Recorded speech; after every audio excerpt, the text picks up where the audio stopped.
안녕하세요. 문화적 심리학통일연구소장 심리학자 심진섭입니다. 자, 언젠가 제가 북한은 붕괴되고 있다라는 주제로 여러분들께 거의 세 번에 걸쳐서 이렇게 여러분들께 말씀드린 적이 있습니다. 어떤 제 방송을 보신 분이 말씀을 저한테 질문했는데 제가 답변을 못 드렸습니다. 북한이 무너진다고, 붕괴된다고 언제 이렇게 딱 했어요. 그래서 제 마음속으로 대답해 주죠. 그 방송을 다 들어보십시오 라고 했어요.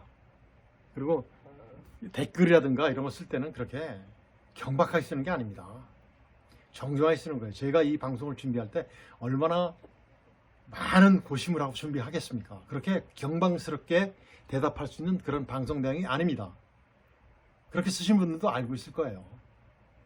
이런 말씀 드리면 참 죄송합니다만 이 방송은 저는 정말 신성하게 하는 방송입니다. 장난삼아 하는 방송이 아니에요. 그래서 이제 오늘은 바로 뭐냐면 아마 이런 것들이 전번에 말씀드렸던 그 주제와 아마 일맥상통할 수가 있어요. 그래서 오늘 주제는 바로 뭐냐면 김정은이 그 우상화 속도를 굉장히 강화하고 있죠. 김정은의 나이 몇 살이에요? 40도 안 됐어요. 40살도 안 됐어요. 40살. 그런데 정말 우상화를 강화하고 있어요. 물론 조선시대 때 왕의 그 수명은 40 정도밖에 안 되지만은 김정은도 그럴까? 이런 것들 생각. 그 다음에 이제 최근에 최근이 아니고 얼마 전에 한참 몇 년 전이죠. 그 고려 시대의 무인 정권 그 방송을 무신이라는 그 드라마 주제로 해서 이제 했는데 그 내용을 보니까 거의 비슷해요. 김일성과 김정은, 그다음에 김정은으로 이어지는 것이 그 시기도 비슷합니다. 역사적으로 역사가 아니라 그 정권 잡은 시기 최충원, 최후, 최항으로 이어지죠. 마지막에 이제 최항이 발악하는 모습들 이런 모습들이 바로 보면 어때요? 김일성, 김정일까지는 어떻게 됩니까? 북한의 안정적인 세대라고 한다면 김정은의 시기는 어때요? 좀 불안한 시기죠. 그래서 이제 마치 무신 정권의 발악하는 최항의 시기인 것 같은 느낌도 들어요. 거기서 굉장히 최항이 우상화를 하잖아요. 굉장히 우상화합니다.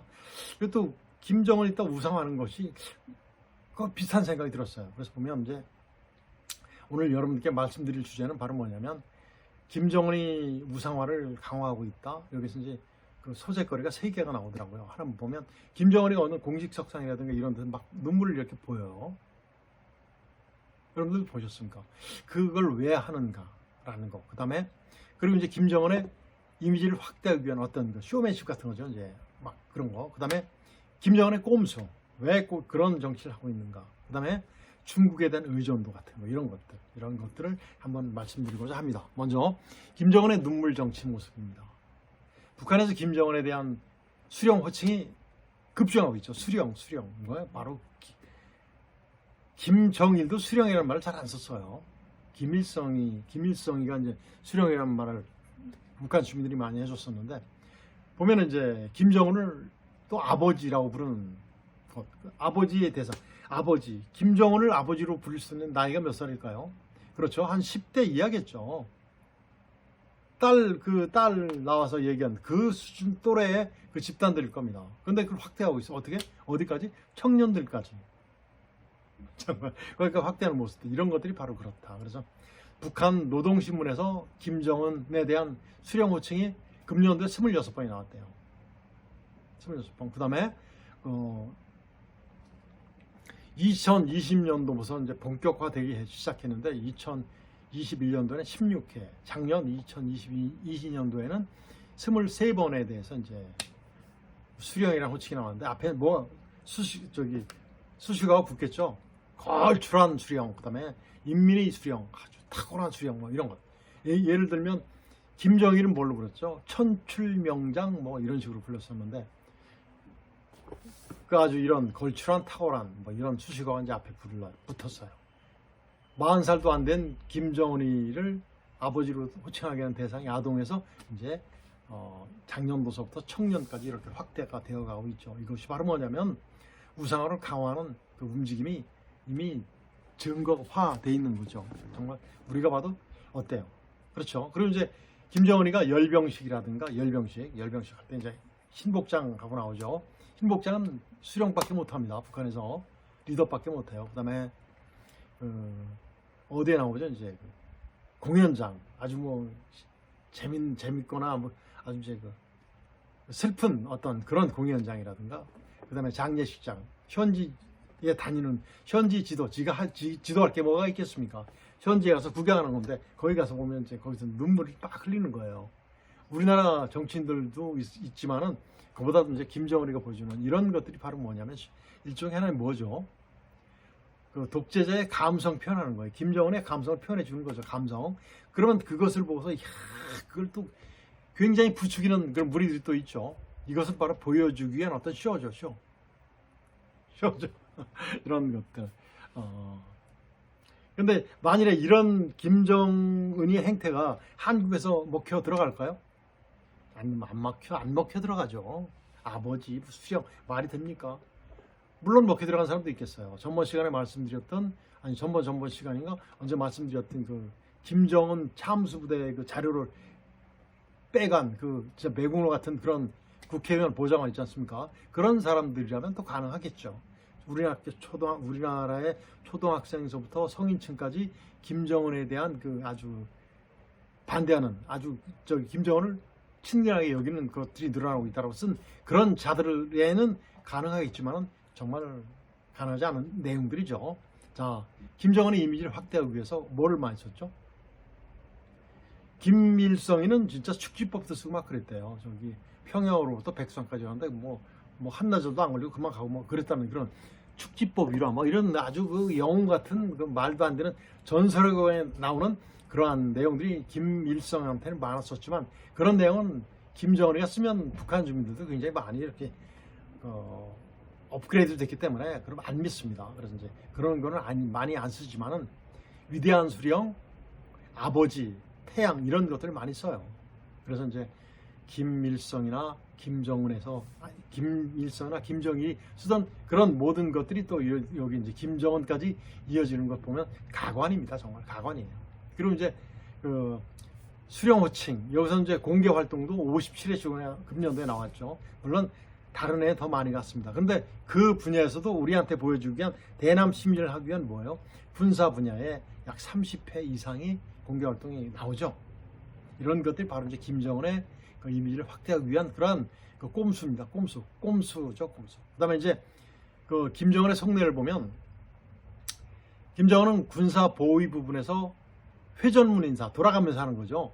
계속 가서 하고 있어요. 예를 들면 그 이병철 당비서, 그다음에 이제 강순남, 저는 리병철 이렇게 하면 이병철이라고 해요. 그다음에 이제 이영길 참모총장, 그다음에 이태섭, 오일정 등 10명 안팎의 인사들을 계속 돌립니다. 왜 돌릴까요?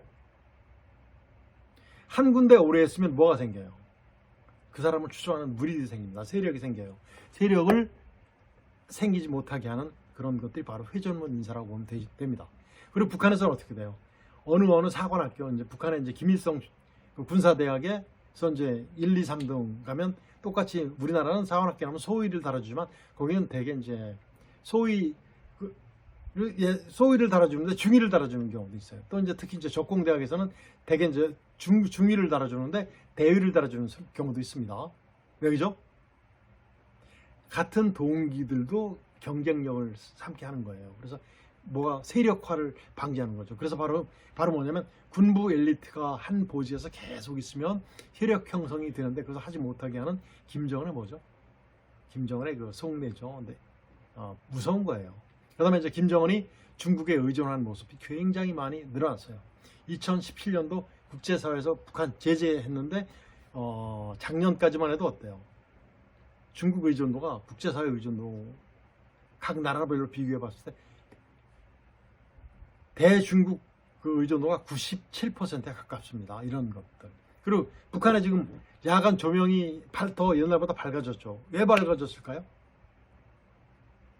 북한으로부터 아니 중국으로부터 뭐 들어왔겠어요? 태양열 그거 들어왔겠죠. 한국에도 많이 들어왔죠. 굉장히 많이 들어왔죠. 산 다 무너지고 막 그러지 않습니까? 그러면서 우리 장마 때 피해보고 이런 것들이 바로 이제 중국 태양열 갖다 놓은 그 세력들에서 그렇게 된 거죠. 그 세력이 원흉입니다. 북한도 갖다 썼겠죠. 그래서 이제 전력 사정이 좀 좋아진 것 같습니다. 또는 그 중국으로 석탄 같은 거 수출해야 되는데 막혔죠. 막히다 보니까 그걸 내수로 돌리다 보니까 아마 이런 화력 발전이라든가 수력 발전을 높이지 않은 건 안 했나라는 생각이 들어요. 그래서 그 북한의 그 뭐죠? 이제 조도라고 하죠. 조도 이런 것들이 굉장히 높아진 것을 우리는 볼 수 있습니다. 그래서 이런 모든 내용들이 보면 김정은의 우상 같은 내용들을 보면 북한이 몰락하고 있다. 김정은이 몰락하고 있다. 보면 우리 무신에서 나오는 최양이 이렇게 몰락해가는 모습이 보입니다. 거의 비슷해요. 그리고 북한이 붕괴하는 과정으로 보면 됩니다. 붕괴가는 과정. 동불화파의 동유럽의 공산주의 국가에서 김정은이처럼 이렇게 우상화시킨 국가는 거의 없어요. 이런 것들. 그리고 이제 북한 주민들의 그 의식이라든가 인식 상태가 굉장히 많이 높아졌다는 사실 자체가 바로 이제 북한의 붕괴 속도가 빨라지고 있다. 그 다음에 김정은의 몰락이 가까워지고 있다를 다시 한번 이렇게 살펴볼 수 있는 계기가 됩니다. 그래서 더욱 우리 대한민국은 정말 안보 프로젝트를 더 강화시켜야 되겠죠. 그리고 비정상을 정상으로 빨리 시켜야지 어떻게 되겠습니까? 정말 우리가 원하는 정말 진정한 남북 통일, 그 다음에 문화적 심력 통일이 더 가까워지리라고 생각이 됩니다. 어때요? 그렇죠? 자, 이제 거의